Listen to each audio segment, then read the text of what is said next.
You should gamble.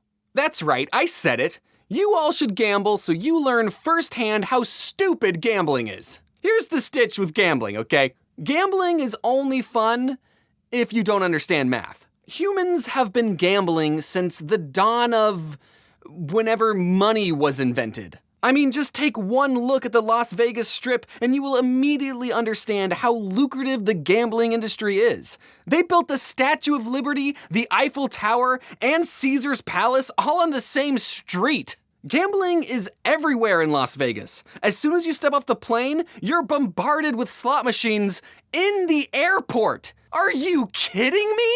You can't wait to gamble? As soon as you step off the airplane, you just immediately go, I gotta win big! Look, I understand why people gamble. I get it. I play Magic the Gathering, and opening up a booster pack and not getting any expensive cards is the exact same feeling as losing your entire life savings. The first time I gambled, I was in Australia for VidCon. After the convention, me and a bunch of mates went to a bar, and I found out that there was a casino attached to it. And I thought, perfect! I'm in a different country, so my parents will never find out that I gambled.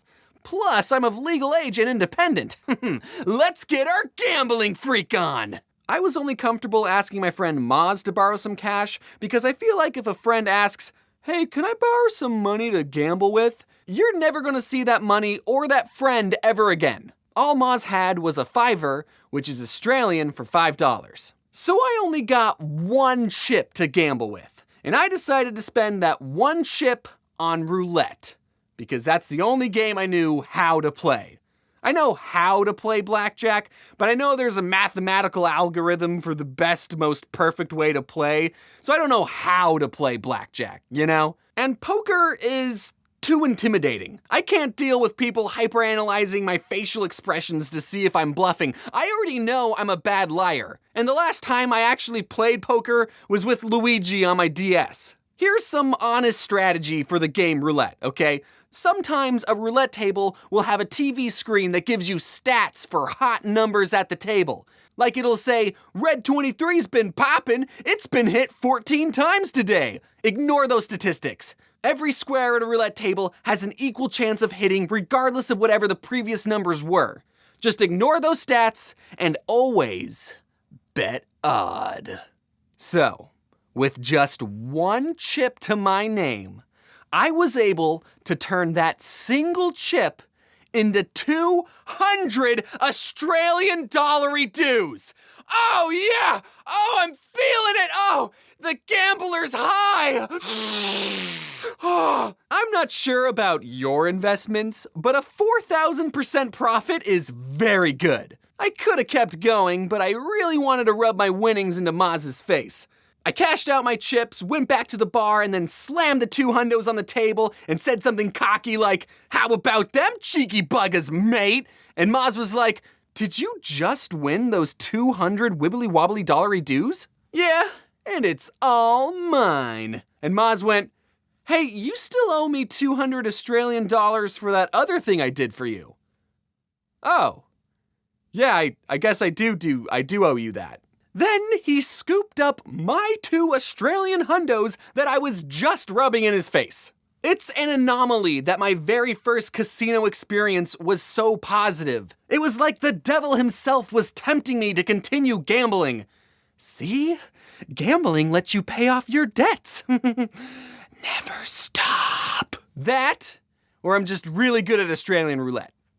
This is probably how people get addicted to gambling, huh? Casinos are designed to make you stay in them for as long as possible. There's no clocks or windows, so you can't see how late it's getting. Chips are used so it doesn't feel like you're spending money. And there's supposedly free alcohol, but I guess they run out whenever I show up. But even knowing all the ways casinos manipulate you, it's kind of fun just being inside a casino. All the lights, the old ladies at the slot machines smoking away their already decaying lungs, the people crying in the bathroom because they have a gambling addiction. It's great.